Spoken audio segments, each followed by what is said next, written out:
the question of sanctions and reform. So as I was saying, I'm an assistant professor here at SAIS, Johns Hopkins, and I'm also the co-director of the SAIS Rethinking Iran initiative, that has been co-sponsoring and organizing all of these events for this year. This is a part of the Nexus Awards through Johns Hopkins University, which we got for this academic year to explore the question of sanctions and reform.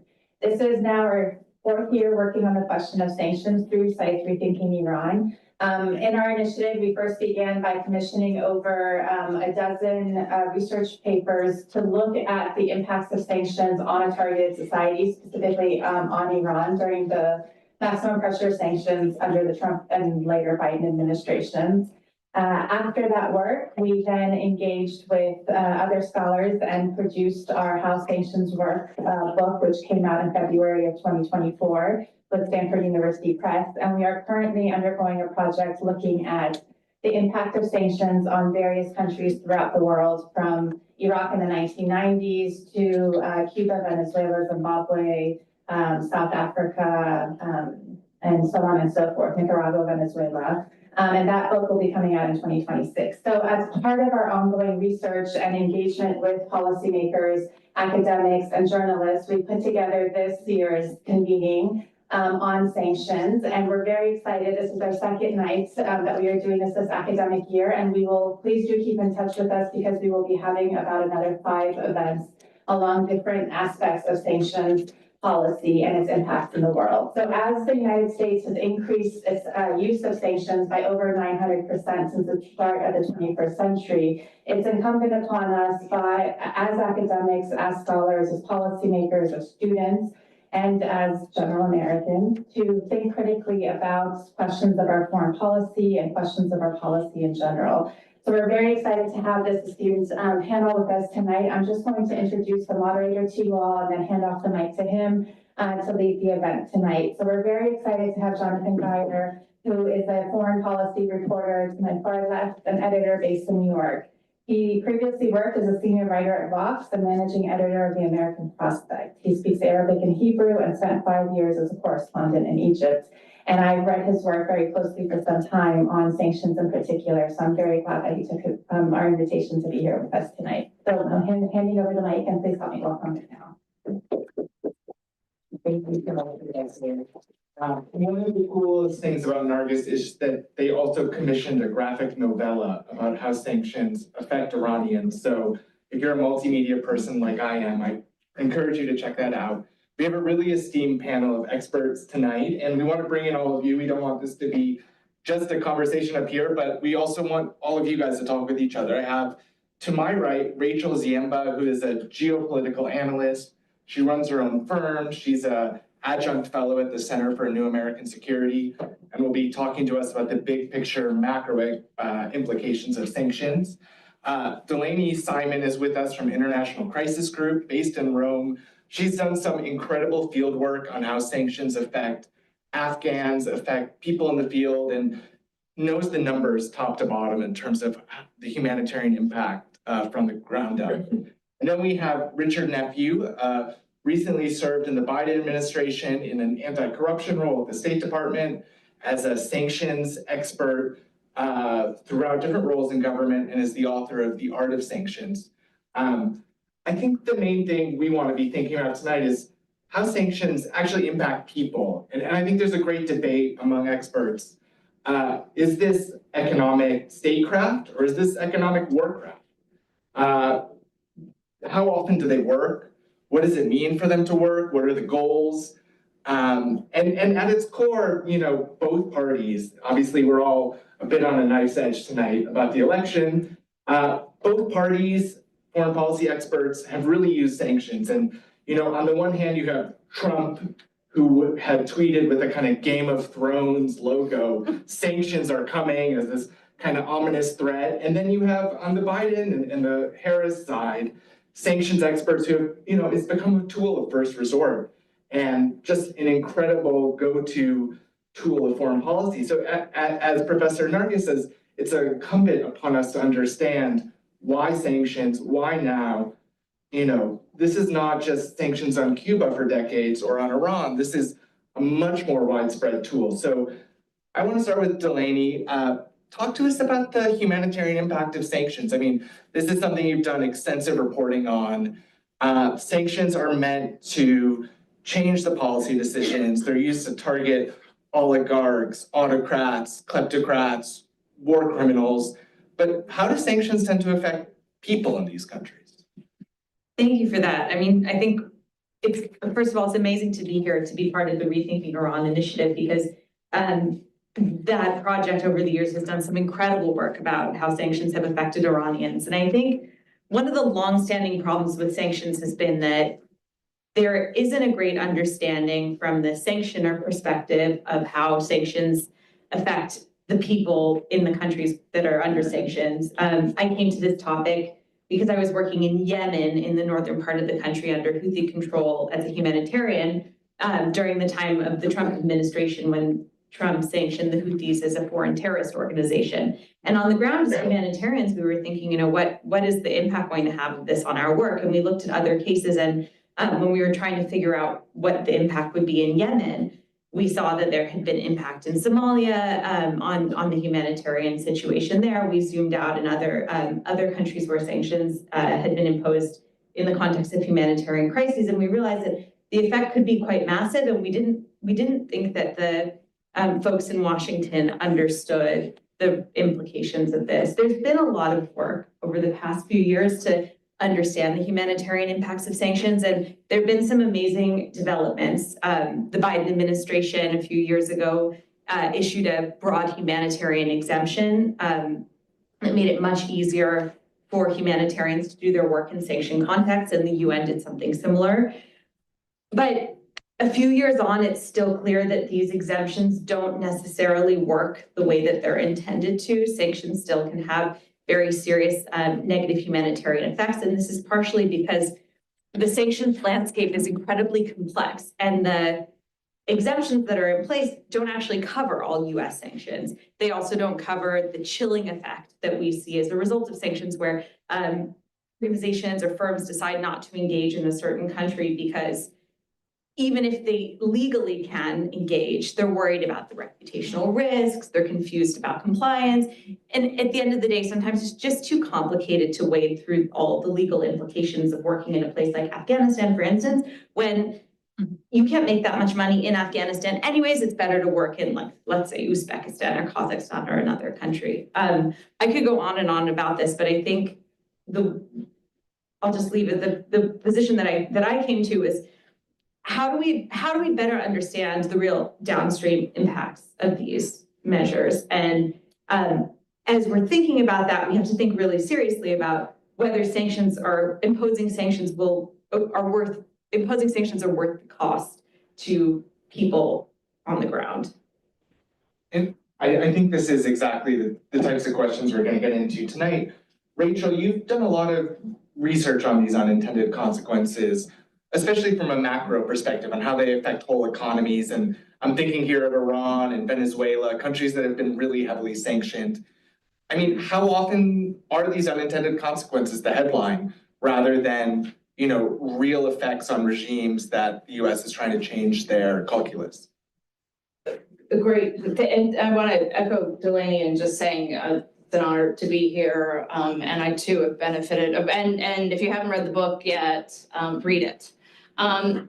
So I think, you know, this question of unintended consequences, as Delaney was talking about the sort of humanitarian costs, what popped into my mind, because I spent a lot of time on the nexus of sanctions and the energy sector, you know, in the countries Jonathan mentioned, but also in Russia. And so you have this sort of parallel process of the countries where maybe it's not worthwhile for businesses to navigate through all the anti-money laundering and anti-corruption and terrorist financing and the sanctions to kind of continue to operate. And then you have the jurisdictions where, despite the sanctions, or maybe because of what areas were chosen to sanction, you have a dynamic now that in the energy sector now you have a development of a large illicit shipping and financial network for some commodities. So you have at the same time an element of some entities that have trouble being banked, And, I think there's a lot of good work that's been done on Iran, on Syria, on Yemen, of sort of places that really have been cut off from formal banking systems. But yet at the same time, other actors that, there's sort of been a creation of a shadow fleet, and sort of a set of illicit channels. Now, I mentioned earlier, diverge a little from what Jonathan asked, countries that were very heavily sanctioned. Russia, for example, might be the country that has the most numerical sanctions, but I think there's a fallacy out there in some parts of the coverage to say that the number of sanctions doesn't point to impact. And so sometimes I think there's an element from a policymaker perspective of sort of a bit of a shock and awe of, okay, here's 500 sanctions, and it takes time for businesses to look through and see, where are my exposures? What are the things? There is a chilling effect. But who is sanctioned matters, both for the unintended consequences, but also because there's another dynamic which we might get into, which is that sometimes I see a list of sanction designations and I'm like, I don't imagine this person has any foreign assets to freeze. So which maybe will eventually get us to this question of, sort of what was the goal and what was the result. But all this just to say that some of the unintended consequences may manifest because often the more powerful entities within a country are more able to shield. Right, so even if the US government or allies are stepping back, and I do think they often try to think about, they think seriously, there's hundreds of, and many people think about who the targets are. I think there is an intent often to try to minimize the impact on the population, depends on the country. But if you're talking about a regime where there are objectives that are really important, then, and that may include a sector or continuing on, it's often those state-owned enterprises or those activities that are so important to that country that they find a way to operate it. And their foreign partners, their buyers, they might also do that. And in the case, just to sort of close this out, and in the case of some very large sanctioned countries like Russia right now, the choices and trade-offs that the US government and other governments face of knowing that we may not have other supplies of key materials that our global economy needs to run on means that there are choices that are made, and sometimes a gap between what the framing is to the public and what the expected reality is. So I'm going to stop there. This is exactly what we want to talk about. And obviously I want it to be a conversation, amongst ourselves up here. But Richard, in your book, The Art of Sanctions, you really talk about the role you played in thinking through Iran sanctions that kind of quote unquote work. They helped make the Iran nuclear deal happen. They also inflicted, to use your word, pain on Iran. But you also kind of say they're overused. And I wonder how you would think about this in terms of, they've become this tool of first resort, but do they work? How often do they work? No, thanks for the question, and thanks for having me here too. Yeah, a couple observations, and really appreciate the comments that came before me too. I'll try to react to a little bit. I think your question intrinsically gets to a point I wanted to make, which is sometimes we think about sanctions as an independent thing as opposed to a connection to a foreign policy. And I think that's a big error. When we think, and by we, I mean practitioners, I think about people in the outside world and similar, about a policy as equal to a sanctions regime, we're making a mistake. Because what tends to happen is you think about the success of a sanctions regime as being the equivalent to the success of a policy or vice versa, and you find yourself trapped in a discussion of, well, sanctions clearly don't work because look at Cuba, sanctions clearly work because look at the JCPOA. Both those things are wrong, right? The Cuba sanctions have failed because US policy towards Cuba for a number of years failed. US sanctions towards Iran were useful and important to getting into a negotiated agreement because US policy was beyond just sanctions. And I think sanctions played an important role in terms of creating leverage, to help get us across the line in terms of getting a deal that was possible. That was not going to be possible just by asking, just through diplomatic engagement and trying to see if we can come to a deal. And to some extent, we have empirical evidence of that, because from the year 2003 all the way until 2013, there were multiple attempts by our European partners and then eventually by the D+1 to get to a deal that didn't involve sanctions, and we weren't able to get there in part because of the policy changes that need to happen in Iran, but also in the United States in terms of how we look at the nuclear deal. And so the bottom line message that I want to convey here is, if you are thinking about sanctions by and of themselves, you're probably already making a mistake because you're not integrating them into the policy space. The second point I want to come to is, and it gets to the entire issue of unintended consequences. Maybe we shouldn't think about sanctions for a half second here as this big foreign policy tool. Maybe we should think about them and go back to our Econ 101 classes and think about them as a distortion that is being introduced into an economy, because they are. They are a distortion that's being introduced. Otherwise, normal economic activity wouldn't involve the kind of disruptions that are there. Well, as all of us remember from our Econ 101 classes, when you have a distortion, you have impacts. You have impacts in terms of suppliers and people who want goods. You have impacts in terms of, especially, poorer populations not being able to get things that richer ones potentially could. You have distortions that are there. And so when we think about it as a distortion, the question is that distortion something that has more salutary benefits than negative benefits? And there are ways that you can sculpt it to be more effective than not. And that's where you get to the issue of how one does sanction, right? In my opinion, the Iran sanctions we had at the time were effective because they were building upon a structured and understanding of what the Iranian economy looked like and what their interests were. The Iran sanctions that we have today are doing less of that because of a variety of other policy issues, in addition to the fact that the Iranian economy has changed. The Iranian perspective on these issues changed. But when we think about sanctions in the context of a distortion, it also gives us the ability to think about other foreign policy tools that likewise involve some kind of intervention that can otherwise go astray as well. And one example I want to put on the table here is actually foreign assistance. No one really thinks about sanctions, foreign assistance in the same breath, but actually I have had people, when I was doing my anti-corruption job, bring up to me that foreign assistance in some places is actually a pejorative. The US perspective on it is we're providing assistance and support to populations in order to enable them to develop.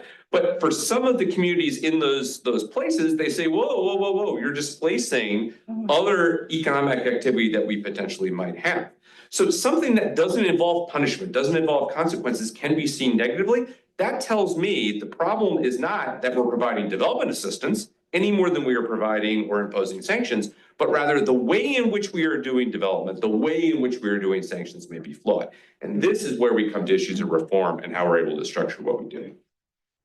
You want to jump in? I do, because I really hope that we would be discussing this issue tonight about sanctions and strategy. And I completely agree with you, Richard, that it doesn't make sense for sanctions to be the strategy in and of themselves. It doesn't work. And you've said this, you know this, you've taught me a lot about this. But the thing that I can't wrap my head around is they really too often are. It's all the time, and we hear it all the time. You hear it from policymakers. Oh, okay, Iran's bad, let's sanction them. Oh, we don't like that there's drug cartels in Mexico, let's sanction them too. And so I guess my question is, we all know, I mean, we know as practitioners, you all know as academics, as students of these issues, that sanctions should be a tool of a policy. They shouldn't be a policy in and of themselves. How can they ever be used the right way? I've been doing a lot of work on this over the past few years and trying to follow sanctions policy. For instance, I'm working on something related to sanctions on Libya, and Libya was under a great deal of sanctions for a long time in the 90s, and then again in 2011, the UN Security Council imposed sanctions on Libyan economic institutions to stop Gaddafi from using them as a slush fund for war. After Gaddafi was killed, the UN Security Council lifted most of those sanctions, but they didn't lift sanctions on the Libyan Sovereign Wealth Fund, and the Libyan Sovereign Wealth Fund remains sanctioned today. There are a lot of reasons why it remains sanctioned, but what's clear is that it's not sanctioned because it's a slush fund for the Gaddafi regime. And this is an example of many examples that I see where sanctions had one purpose 10 years ago, a year ago, 20 years ago, and they remain in place today. So, I mean, I'm interested in what Richard and Rachel have to say about this, but is it possible to use sanctions correctly ever? Or is it sort of the kind of thing where you're like, the operation was successful, but the patient died? Is it going to be like that every time? I have an opinion. You go ahead. No, from both of you, yeah. I mean, so let me offer a couple thoughts. One, I very much agree that one problem that we have in this town, and I would actually say more generally than that, when people are looking at sanctions, is if you haven't imposed a sanction on somebody, clearly you're not doing anything. And that's a dangerous psychosis that tends to creep in. But let me I'll flip it back on you a little bit and give you the hypothetical that I've been asked before too. So we have the head of Evan Prison. Head of Evan Prison, real nasty person, does really nasty things. Unlikely to have a lot of assets here in the United States. So the United States doesn't impose sanctions on the head of Evan Prison because the sanctions on the head of Evan Prison don't really mean anything, aren't really going to have much of an impact. We decide not to do that. Then we hang out on Capitol Hill, we hang out with various different communities around town, we go to New York and other places, and we ask the question, you can't even find enough justification to impose sanctions on the head of a prison? And the answer you come back with is, he doesn't have any assets here, there's no point in doing this kind of thing. But you can see right there the political problem that you have that then goes to, well, you might as well just throw them on the list. And so, take a look at the human rights, designation list that we have right now. This isn't going to necessarily be a popular opinion, but if you look at most of the people, I would wager on the human rights designation list, the United States has under global Magnitsky, they do not have assets in the United States. They're not going to have assets in the United States. Many of them probably don't have assets that are even touchable by US financial institutions or foreign institutions around the world. But they're going to be designated for an asset freeze because if you don't put them on an asset freeze, you're letting the side down and you're letting human rights violators go free. Yeah. And so I think what I would suggest, and in fact, I'm intending to suggest on something I'm ready right now, is a broader reform concept that steps back and says, is the thing we're going to do going to have material impact? If not, let us find a different way of communicating this. If we need to have a name and shame list for human rights violators, I am all for it, bang alongside. But the impact's not going to be as much, as opposed to my last job where I worked on fighting corruption. There are people involved in political corruption who have assets in the United States right now. And we could absolutely use our sanctions tools to target them and have a very significant impact on them.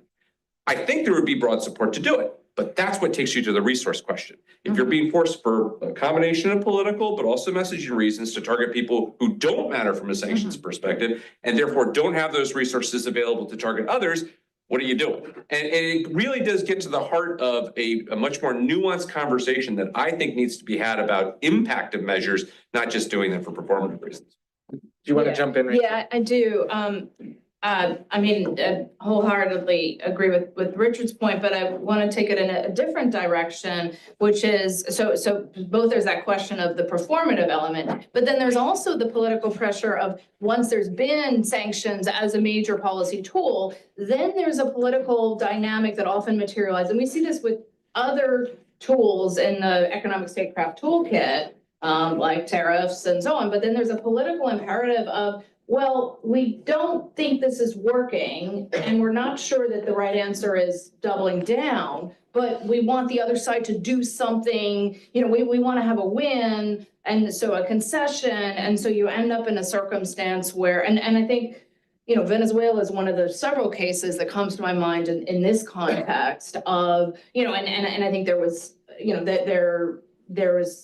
there's going to be an inherited policy element there, but sometimes there's that element of, leaving the policies in place and not wanting that maybe it's on the Hill or maybe it's from allies, or maybe sometimes it's also from the opposition in a country, right? There's some very interesting cases, not only in Venezuela, but in Myanmar and elsewhere, of like opposition actors explicitly lobbying for specific sanctions elements. And sometimes I think that can be very useful to the policymakers who are trying to think and prioritize and understand those economies. But there's also that question of the interests at play. So I think this element of, what happens, especially with entities that have been on the list for a long time.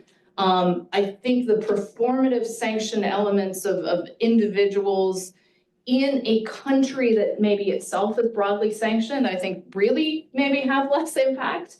Especially like a country where there are almost no legal channels to access the US, then targeting prison guard X or judge Y seem more, sort of more in question. But, I think this sort of element of the how do you go back to sort of square one? Now, what's interesting, the Europeans, if anything, they have a time frame where you have to renew sanctions. Now, theirs often comes up too soon. There's sometimes where, I remember studying the Russia sanctions in 2015, 16, and every 6 months there was a vote. And that's probably too soon. But some elements of both thinking about, should there be a sunset?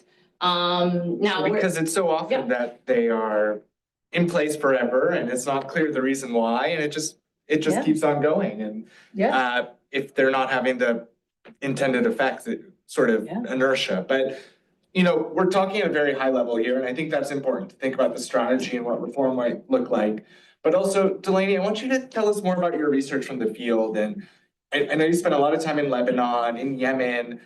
These are countries where, designated terror groups are causing a lot of havoc for US policy, but how often, what do you see on the ground when you're researching the impacts of sanctions?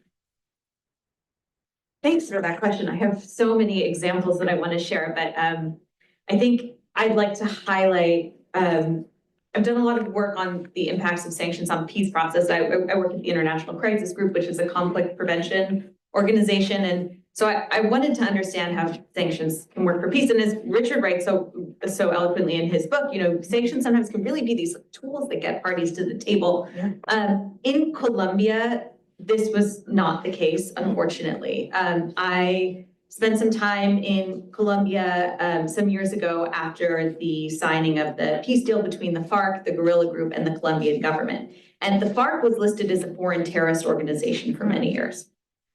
The FARC remained listed on the foreign terrorist organization list for 5 years after it signed the peace deal with the Colombian government. And this had really serious implications on the realization of the peace deal. So I went to Colombia to meet with some of the former fighters, and I asked them, what was your reintegration like when you put down your weapons and signed the peace deal and tried to integrate into civilian life? And they said, sanctions didn't affect us in the war, because in the war we were living in the jungle and dealing in illicit goods, and we didn't have bank accounts. After the war, when we moved to the cities and we tried to get jobs and we tried to open bank accounts, we found that we couldn't because we were always blocked by our banks. I spoke to a Colombian senator who was a former FARC member, and in the peace accords, the FARC received 2 parliamentary seats because it was a symbol for them to reintegrate into peaceful political life. And the senator said to me, he said, I couldn't open a bank account when I was running for my campaign. So what I did was I asked a friend if I could put my campaign funds in her bank account, which is a campaign violation. And he said to me, I didn't want to be illegal again, but I was forced to be. I also went to go see a demining organization in the This example is fascinating from your report. Thank you. So I went to visit a demining organization in the middle of the Colombian jungle in a place called Caquetá, which was very heavy FARC activity during the war. After the peace deal was signed, about 1,500 of the fighters who were agreeing to demobilize agreed to join a landmine demining project. So 1,500 is like 10% of the FARC who demobilized. And they were really excited. Some of them told me, like, this is actually a good job for us. We planted the mines ourselves. We know where they are. We're good at walking around the jungle with compasses. This is a way to, finally give back to the communities and finally show, we've laid down our weapons and we're going to lift the mines that we ourselves have planted. But unfortunately, because they were still designated as a foreign terrorist organization, they were unable to get the certifications that they needed to start the demining because the Organization of American States said, we're not going to certify you. They were the certifying authority. We want to certify you to do this because we're worried about potential ramifications from the FTO listing. Organizations like the Halo Trust and other prominent demining organizations who do amazing work all over the world said, we don't feel comfortable training these former FARC deminers because we're worried about losing our US funding. We're worried about the legal implications of providing training, which is considered material support to a foreign terrorist organization.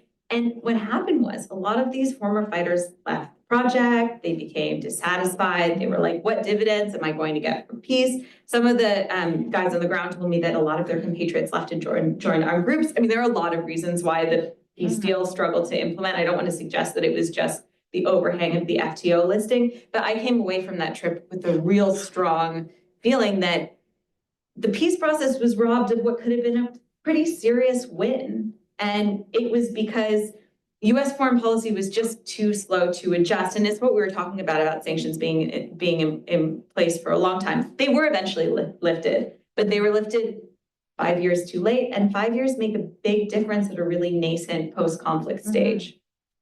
Rachel, I want to bring you in to talk about another kind of blowback from sanctions, which is how does it affect the US dollar? I mean, how does it affect economies that maybe would be, run on US dollar, maybe end up benefiting the US from a macro perspective? And here, I'm thinking about Russia in the context of the Ukraine war and how it hasn't been affected as much, countries turning to China or other currencies. I mean, do sanctions ultimately impact the US negatively? So I think the answer to the last question is maybe easier to answer than the dollar impact, which is that of course sanctions can impact the US negatively. I mean, it's interesting when I first started working on sanctions and there, I think there's still a view from some people that sanctions were the tool used when, that were costless. Now, they've never been costless, right?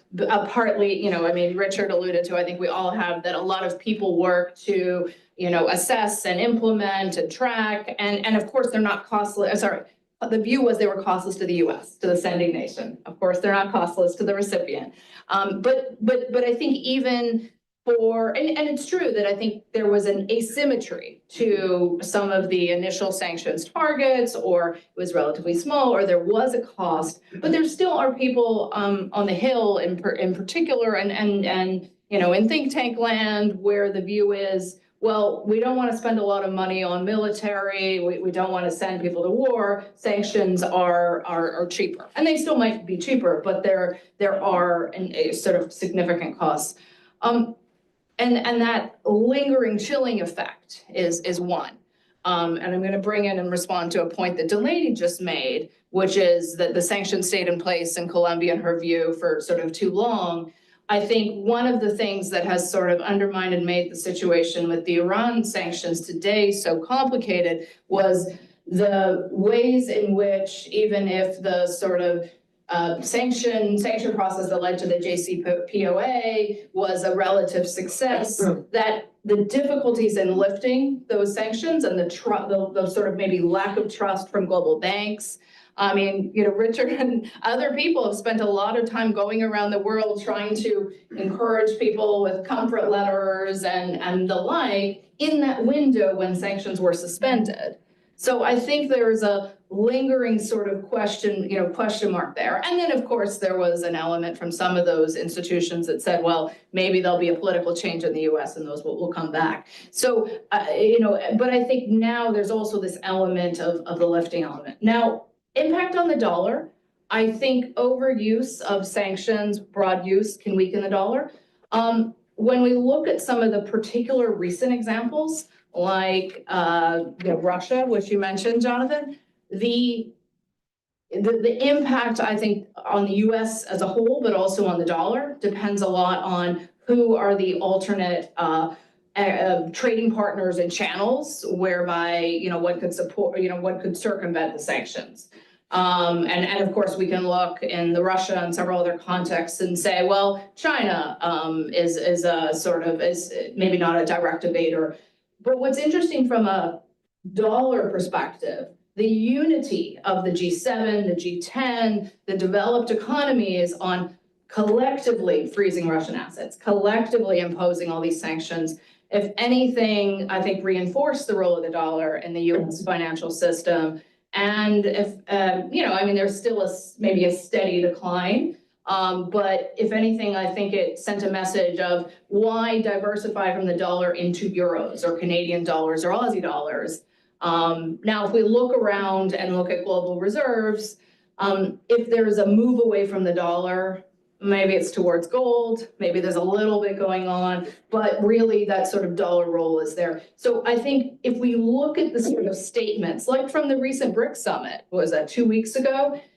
We are living in a world now where the desire of a whole number of countries to be less reliant on not just US sanctioning power, but also the role of the Fed, right? There are countries like Brazil who, like when Lula says, I wake up at, in the middle of the night and I wonder why is the US dollar, why does everybody use the US dollar? That's not just about sanctions evasion. That is also about what the cost of Brazil's financing costs are. But so we're in a world now where a whole number of countries would like their foreign economic policy to be less constrained by the US and developed economies. But at the same time, we're in a world where actually creating those alternate systems is much more difficult. So I started, 20 minutes ago and said, there's this illicit financing and shipping network. So and that is true. But at a global level, we're still seeing the dollar used. So my worry is if larger and larger sanctions targets are implemented at the same time, and these sort of these dynamics evolve, there are a whole number of things that can be counter to US interests, including corrupt behavior and other illicit activities. But if we think about what's worrisome for the future of the dollar, US fiscal policy, US monetary policy, statements about whether we pay all our bonds, all those things are at least as important. And in the sanction and strategy space, I would say this question of whether the US is consistent and credible in its policy, in foreign policy and in economic policy. So Richard, we've talked about some of the shortcomings of sanctions, the unintended consequences. I'm sure you've thought a lot about how to make them more effective and what does reform look like and kind of lessons learned from your time in government. Now you're at Columbia, taking a breather from various administrations. What does reform look like? What is a real targeted sanction? I mean, I saw that you wrote in your book that an effective sanction is you have a leader wake up and read the paper in the morning and say, oh, geez, this is really causing havoc in my economy. This is a bad day. What would making sure that it's not a bad day for people writ large look like? Yeah, I mean, I would even go a step further back. It's not that they wake up and say today's a bad day because the sanctions imposed, but rather tomorrow will be a bad day, and so therefore I don't do the thing that's going to get the sanctions imposed. Right. And I think that this is where it does get really complicated as you're sitting back and thinking about how to use sanctions more effectively. The best and most efficient use of sanctions is as a deterrent to be able to stop somebody from doing something, or to encourage them to take a step back before they've committed to a course of action.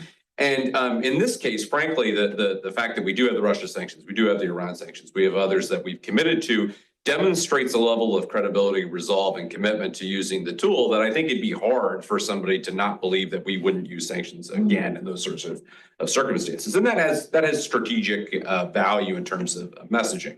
But I think that the two or three other specific things I would point to. One, a much more clear understanding of the objectives of sanctions, what they're supposed to be in service of, what they're supposed to do, and how they integrate into policy is the first thing I would say. And I think a lot of times, as we've kind of all talked about here, there is a desire to use sanctions because something must be done. This is something I will therefore do this. That's not universally the case, and I should put a footnote in there. There are some times that sanctions tools are used that have effects that we don't necessarily know or think about that can be quite effective, even if we're not seeing them specifically. But by and large, I think that is an issue, and you can address that if you're in a position to say, we are imposing this sanction until we are able to achieve A, B, and C. And if we get A, B, and C, then the sanctions are going to be removed, and to be able to communicate that very clearly, to understand it yourself. The second big thing you need to do to be more effective is to really understand the target in question, understand what their interest state is. And that goes for countries all the way down to individuals. I was talking earlier about how an asset freeze on the head of Evan prison isn't going to be terribly effective. Or in Sudan, let's say.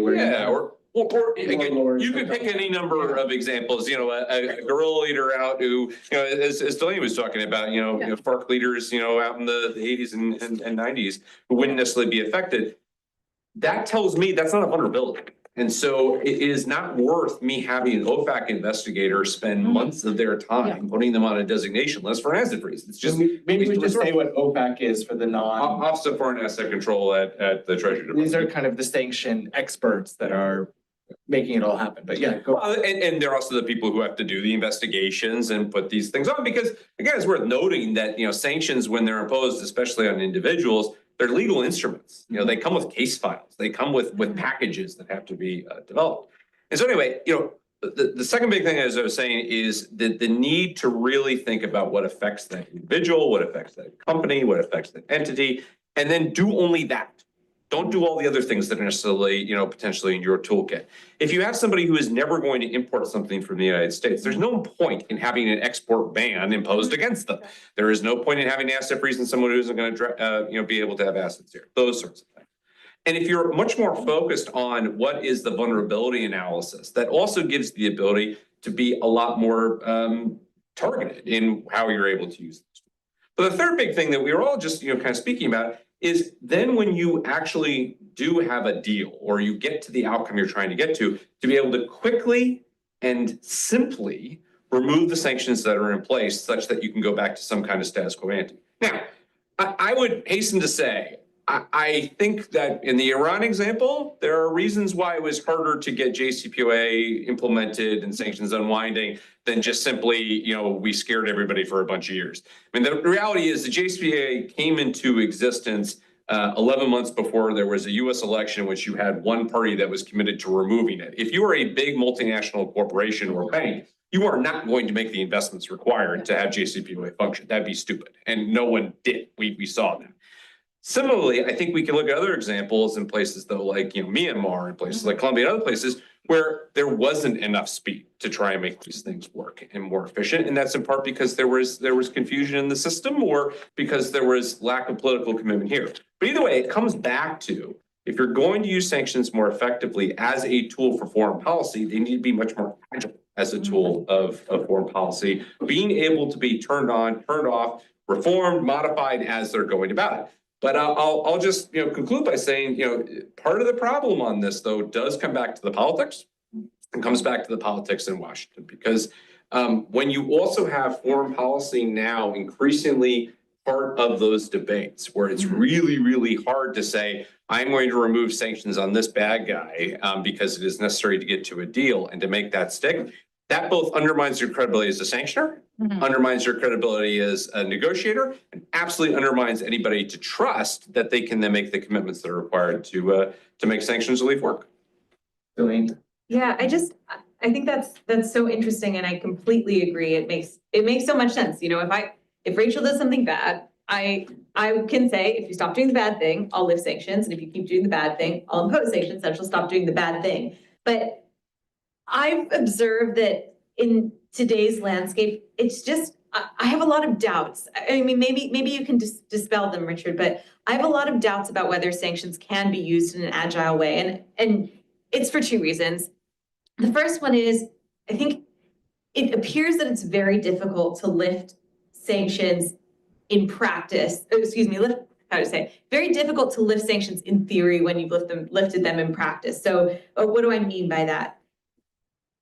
We see many cases like the one that Rachel mentioned in the Iran case, where sanctions are lifted, but firms don't want to engage. And yes, of course, it's about the politics of it, but it's also about firms seeing that a country is tainted. The same thing happened in Sudan. Sudan was under sanctions for a long time. The Obama administration lifted sanctions, most sanctions in 2017, and firms didn't want to engage in Sudan. I mean, I understand there are a lot of reasons not to engage in a country like Sudan, but we see this over and over again where sanctions have heated up this rhetoric, and sanctions sort of make these countries untouchable. And then the second issue that I observe in today's landscape is actually sanctions are really hard to lift in these environments that are very heavily sanctioned. So Iran now, to go about lifting sanctions on Iran, I mean, you're looking at a series of different US government entities that would need to lift sanctions. Syria, for instance, I'm thinking sometimes people ask me, how can we envisage lifting sanctions on Syria? And I say, okay, well, there's several executive orders that relate to sanctions on Syria. There's the Caesar Act, there are Commerce Department export control restrictions. And I know that it's a really difficult lift for a US official to actually take the steps of lifting these. And then there's state regulations as well. So can we be agile? Yeah, no, I love the questions. I love the questions, and I want to come back on both of those. Let's start with the second one first, though. I actually think that it is relatively straightforward to do the lifting if you're in a position to lift everything.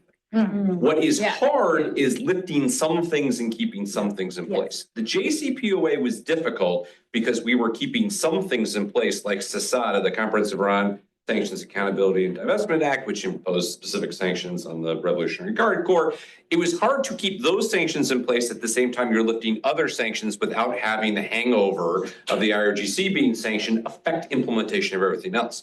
So there, the actual issue wasn't that it was difficult to relieve. It was difficult to relieve while keeping in place. And that actually, to me, goes to a different kind of problem, which is still a problem, which is how you structure sanctions relief in negotiations. And can you do smaller deals with bad actors you don't want to do big deals with? That's hard. That's really, really tricky. And at the point in which we were going to do a nuclear deal, we were very clear, we were only going to do a nuclear deal. We were not going to do a regional deal or a terrorism deal or similar with the Iranians. That automatically meant we were keeping all the rest of the sanctions. And that is really, really sticky and really, really complicated. And this actually kind of goes to your first kind of question, which is, again, this hangover part that comes over from sanctions. On the one hand, look, it's hard. It's hard to get compliance departments to change their perspective, especially when they are used to excluding a certain entity from business or a certain company or country or similar from business operations that they would do to be able to shift, especially if there's political uncertainty. But I question whether or not that's fully sanctions. So take Afghanistan. Even if there wasn't a single international sanction on Afghanistan, given the unique nature of what the Taliban is doing right now, what they are doing to the women of Afghanistan or they're doing to other people in Afghanistan, you might find that businesses and companies and banks are unwilling to do business in Afghanistan, not because there's a single prohibition that stops them from doing it, but because they don't want to have to explain to their shareholders that they're doing it. And I actually wonder whether or not that is a different kind of problem that again goes back to my first answer, which is how do you do lesser deals, or how do you have a relationship with states where we do have a broad range of more policy equities and interests with them than ever before? 100 years ago, you may not care so much about what people do at home. But that is not a thing that we in the United States do at present, although some people are interested in doing that. But here, if you are a Biden official, you do have to be concerned about corruption. You have to be concerned about human rights. You have to be concerned about nuclear issues. You have to be concerned about terrorism issues. You have to be concerned about geopolitical issues. You have to be concerned about labor rights issues. Pick one of those you don't care about. Pick one. I guess one question that I've had and what I discovered in my reporting on sanctions is OFAC, the office and treasury responsible for it, it's not that big. It's like less than 200 people. And if you check your State Department briefing every day, you'll see they're announcing new sanctions every day. I mean, how can the waivers needed for humanitarian NGOs working in Afghanistan, Sudan, Lebanon, or organizations that are doing this really life-saving work, how can these 200 bureaucrats down the street possibly keep up? And how can there possibly be enough training and knowledge, not just of the high level macroeconomic, geoeconomic issues, but the stuff that Delaney is so expert on is sort of how many of these people have been to Yemen and know what it's like to, that the cost of bread is going up because of sanctions. Well, can I just answer that real quick with one smart ass comment and one more general? The smart ass comment is write your Congress. Right? Because a problem that we have had as an executive branch is tough to do in Washington, D.C., but yes. Unfunded sanctions mandates. Yes. The number of different sanctions provisions that have been passed by Congress that do not come along with budgetary support is immense. Now, there are some exceptions to that. Senator Cardin, for instance, when he was pushing forward his anti-corruption sanctions and reporting legislation, he explicitly asked us to give us a budget. So there are some exceptions, but a lot of these are unfunded mandates. And so, yeah, I agree. But the second point is, of course, OFAC isn't the only entity that's involved in sanctions policy. And this is where you do have the intelligence community, State Department, and others. But I would point out, there's also only 1 or 2 people working individual desks at the State Department too. So again, write your congressman. And this is something that comes up. We're talking about financial sanctions mostly here. We brought in some other tools, but the same thing is happening with export controls. The same thing is happening. I mean, in some cases there is sort of funding, but things like, just this week, I think it was the new, outbound investment screening tool came out that did come with a bit of funding, but not enough for the sort of scale. So I think that question mark that question mark about, is there the resources of the DOJ to do, we're living in a world where not only are all these tools being used, but there's a lot of interagency guidance to business, but not, as you say, and we've all said, not a lot of people doing the implementation. And that comes in for the humanitarian question, but it also comes in for businesses thinking about how do you follow the rules? And of course, so tell us about that. Like, what is it like in a compliance office? I remember talking to a manager at a bank after the Ukraine invasion, and they were working 20-hour days trying to just make sense of these. I mean, I imagine these are you live in the financial district in New York. These are, you are a Wall Street person in a way. How do they think about sanctions, and what are those conversations like? Yeah, and I think for banks in particular, the muscle memory and the fear sort of muscle memory is really strong, right? I mean, if you look at who are the entities that have had the largest fines for sanctions violation, they tend to be banks. Now, I mean, we can, there's some good work on unpacking that. And that's where I think we've actually ended up in a circumstance where, in the Russia context, if the export controls, so the restrictions on, on export of certain goods to Russian entities are leaky and are not really working, well, what's the solution? Well, let's impose some financial sanctions on, sort of try to put that muscle memory back into action. So from a bank perspective, one of the more funny, this is my sort of, smart aleck comments, but one of the odder conversations that I had with someone a couple of years ago was from a European country, European bank. And they said, well, I don't really pay attention to the sanctions that my country input. I only care if they're going to end up on the OFAC list, on the US list. And I said, I think that if I were you, I would, I would be worried about, I would be a little more worried. This was a country, a European country whose enforcement power has been coming up in the world.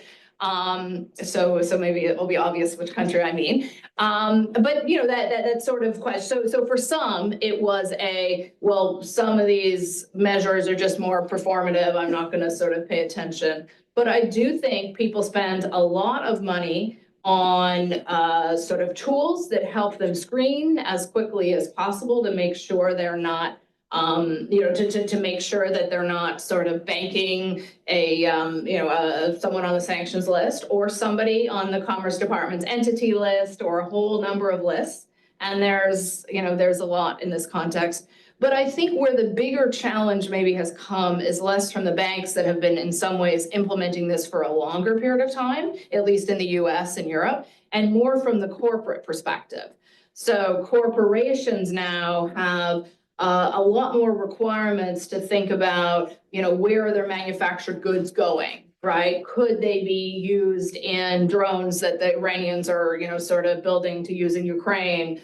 So there's a dynamic, and this is where the use of all these tools at the same time becomes relevant for business, that they're having to really know who's your supplier and your supplier's supplier and your buyer and your buyer's buyer. And maybe you're having to do that in countries like China that, if anything, don't want to have that transparency. So this has probably been a growth opportunity for a lot of sort of compliance data set providers, and I'm not begrudging them that.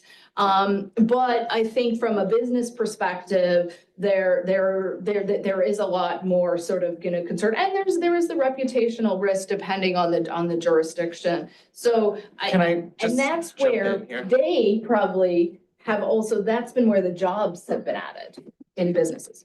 And there's just a remarkable Washington Post series, if you guys haven't seen it, on this new sanctions industry, the sanctions industrial complex, and that millions and millions of dollars in Washington and Gay Street and in New York for this industry. So we've been talking a lot. We want to hear what you all have to say. There's a microphone there. I hope you've been thinking of questions.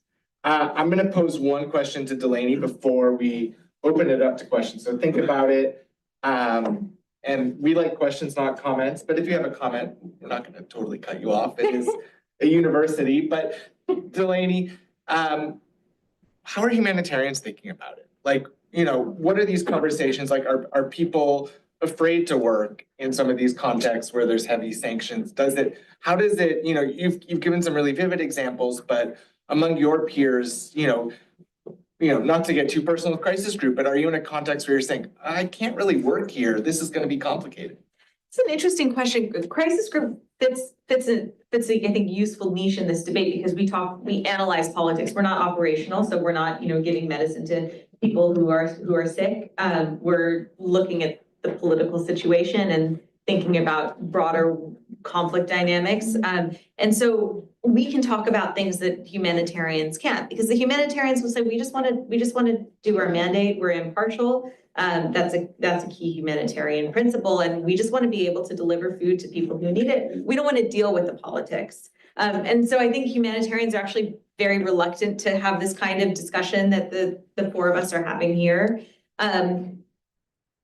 The humanitarian community was thrilled when the UN passed Security Council Resolution 2664, which provided a broad license for all of the UN Security Council sanctions that made it possible for humanitarians to deliver aid. Could you maybe explain a little what that means for what a license means in this context? Sure, and correct me if I'm using the incorrect terms here because it's quite technical, but when the US Treasury, for instance, issues a license, the license permits certain activities that were not permitted under the sanctions regime. And so the UN Security Council issued this license, which essentially said, humanitarians, you need not worry, you can deliver aid to Al-Shabaab areas in Somalia, even though Al-Shabaab is on a UN sanctions list. And then the United States echoed that license, but actually went much farther with a much broader humanitarian license.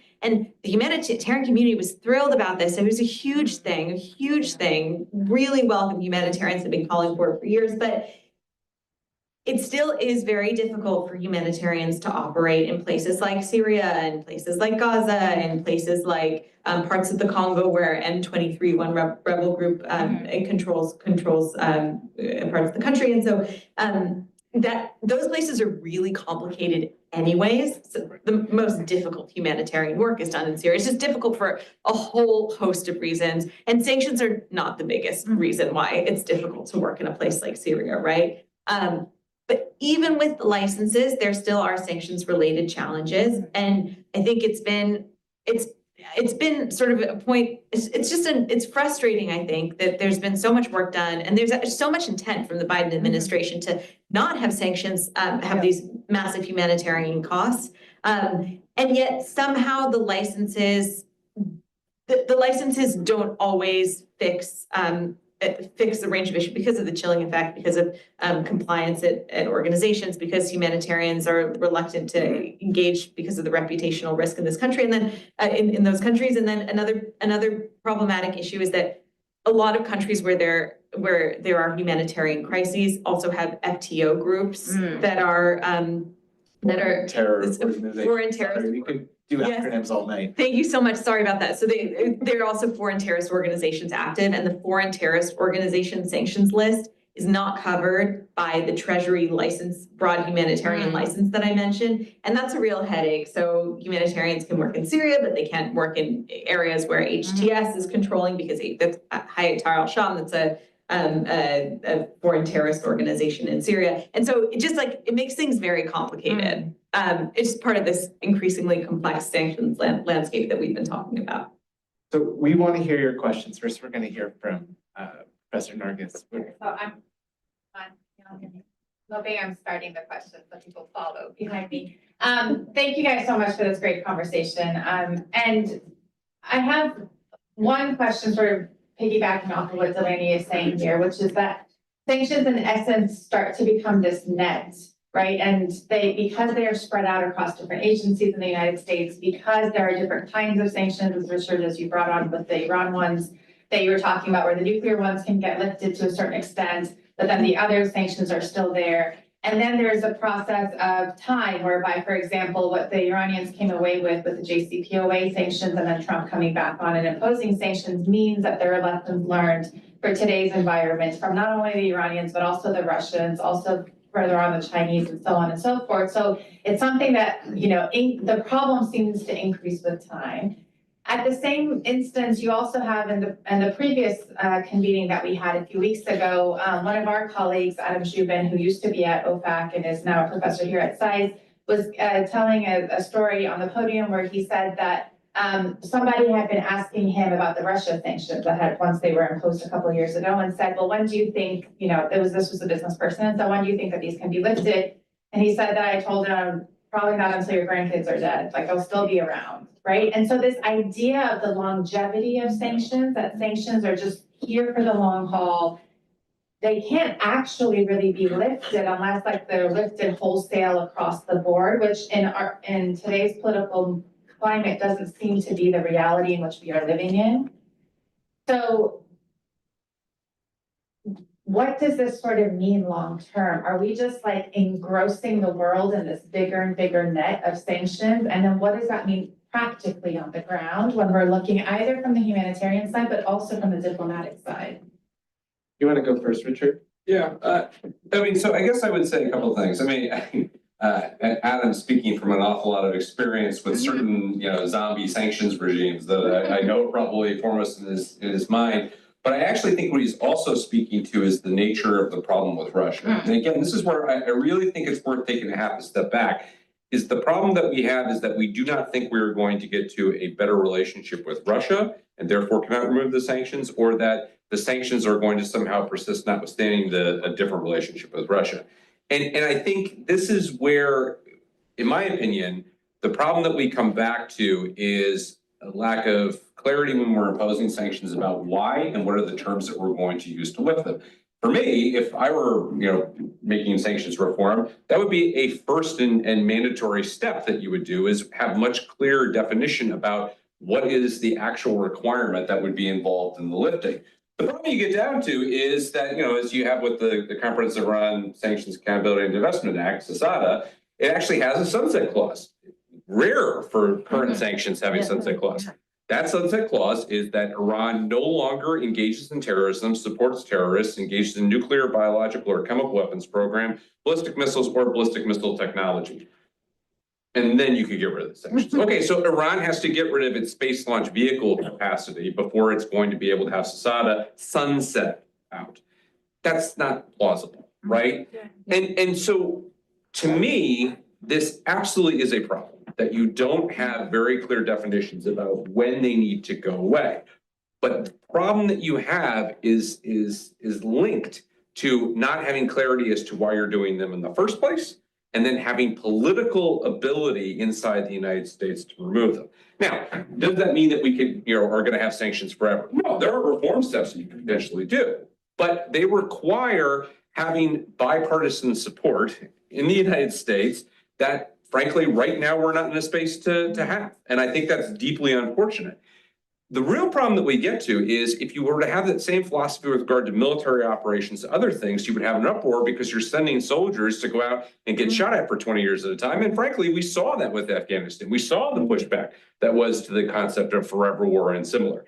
Sanctions don't have that same material day-to-day impact on average Americans that it's going to motivate political change in the United States.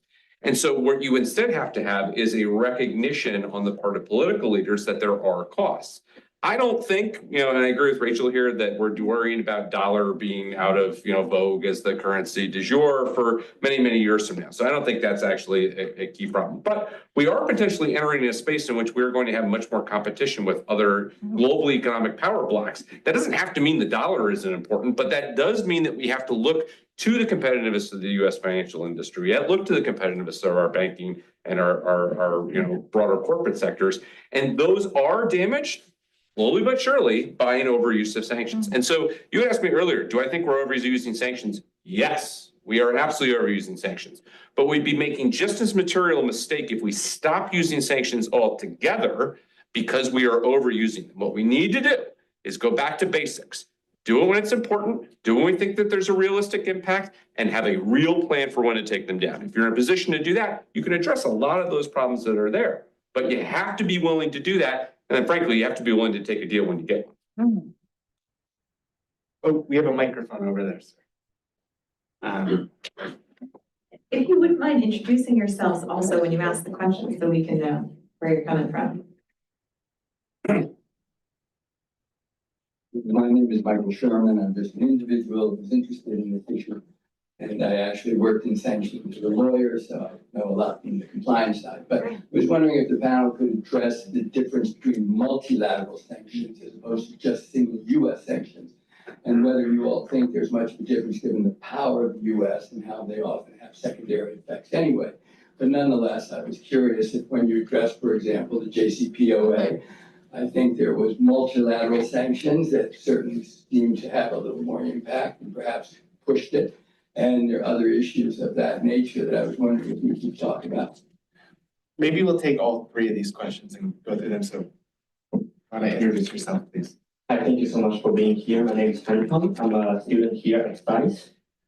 So just a quick story. I was interviewing a solar company in Southern Lebanon, and it's an interesting story about the Syrian Caesar Act and how that prompted a fuel shortage and produced a huge solar panel boom and drawing a lot of solar panels from China.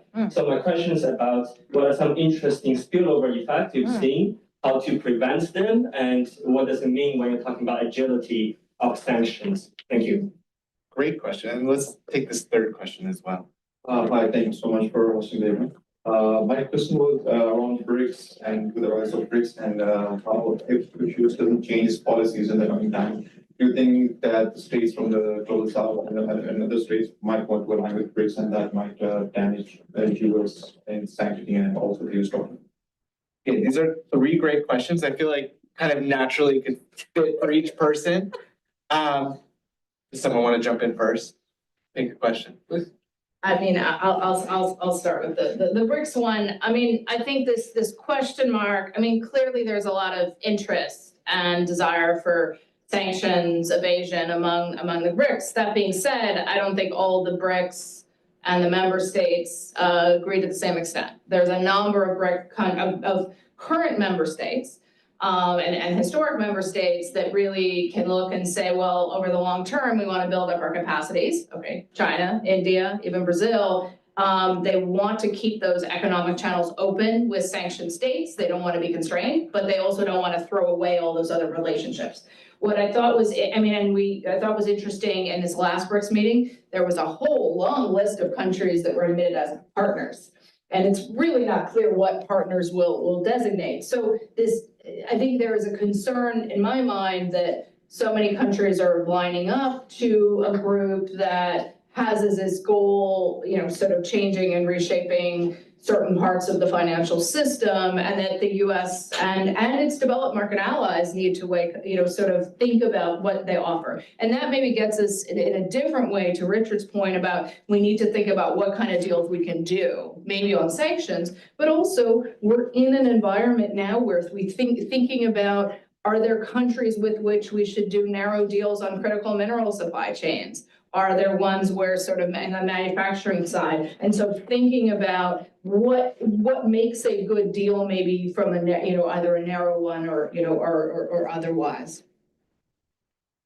Delaney, I guess we have to ask you about the solar panels because of your experience reporting in Lebanon, but more broadly, Seems like a good spillover. Yeah. In my mind. But it's just, I don't know, it's a great example. And there are many examples like this with sanctions. I'm trying to think of some good ones as well where, how do I say this? Sanctions, people find ways to make money and get their goods. Yeah. And sanctions just can't stop it. And you see this interesting dynamic. I think Rethinking Iran did a piece on this where for the first few years, a country is sanctioned, so it's very, very difficult, and then they find a way to adapt. I mean, it can be difficult for a long time, but they always find a way to adapt. And so I'm not surprised to hear that great example. I've heard many examples like this, where people find a way to get the goods and supplies they need. And some officials at OFAC have said to me, it's like whack-a-mole. I think that's more of a reason than ever to, back to Richard's points, like, have these programs, we can really assess what is the goal of the sanctions program, and is the sanctions program fulfilling its goal, and if it isn't, be willing to adjust. But on the multilateral piece, I think that ties in nicely because sanctions are more effective in that it's harder to evade them when they're multilateral. And so a huge achievement, I think, of the Russia sanctions campaign was that it was rolled out in such a multilateral way. But even if you have global sanctions, even with like the UN Security Council sanctions, which all members of the General Assembly are supposed to adhere to, there are still loopholes. There's still there's no like global sanctions police that will come find an invader. And so multilateral sanctions are, I think, a hugely important factor in terms of bolstering the credibility of U.S. sanctions.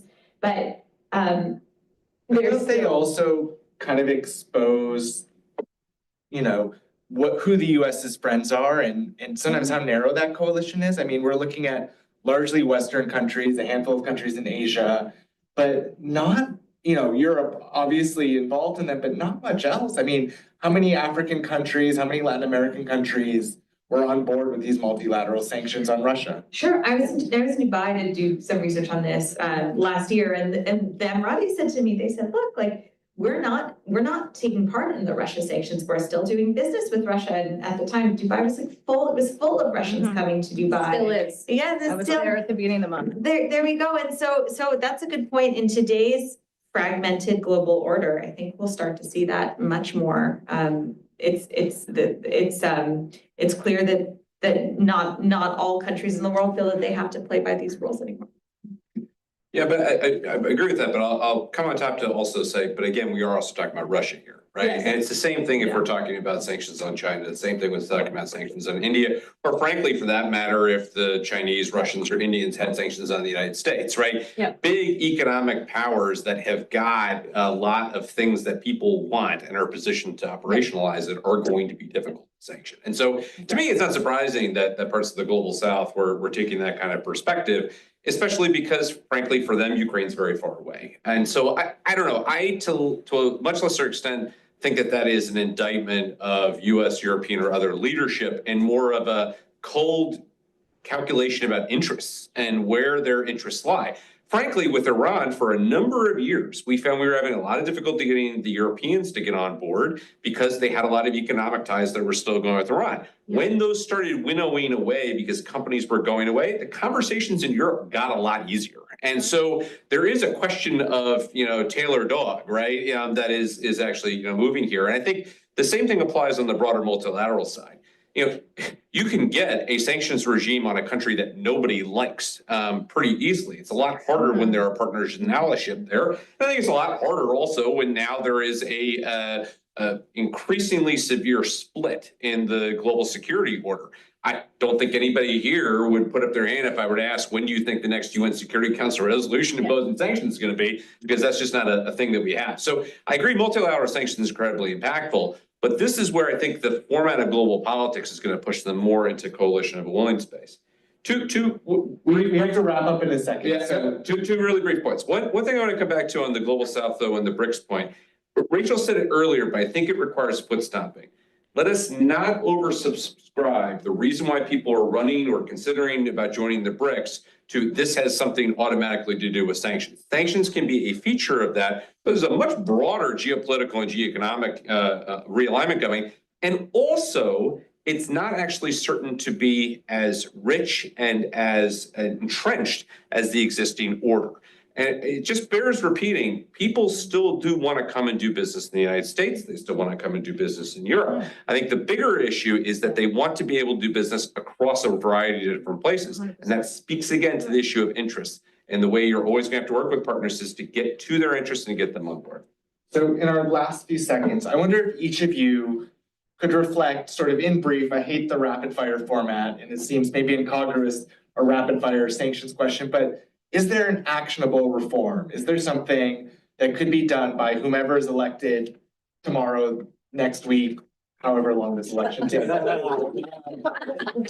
I think, you know, my assessment as a journalist is that there's going to be a lot of continuity on sanctions policy, no matter who is elected. But we have three experts up here. What could be different? What could benefit people on the ground? What could mitigate these unintended consequences? What could make them sanctions more effective as a policy tool? Is there, you know, not that anything has a quick fix, but what is an actionable piece of advice you would give the next administration? I think actually using some of the material that's starting to be generated on, I guess now it's, you know, I mean, if we're starting from scratch, we'd look at more ex ante, you know, what expected economic and then what has happened. But there is now an office of the sanctions, you know, economist at Treasury. There's more sort of, you know, work at state and actually showing more light of day and even, you know, on some of these, you know, actual costs. And I think I'd go back to oddly,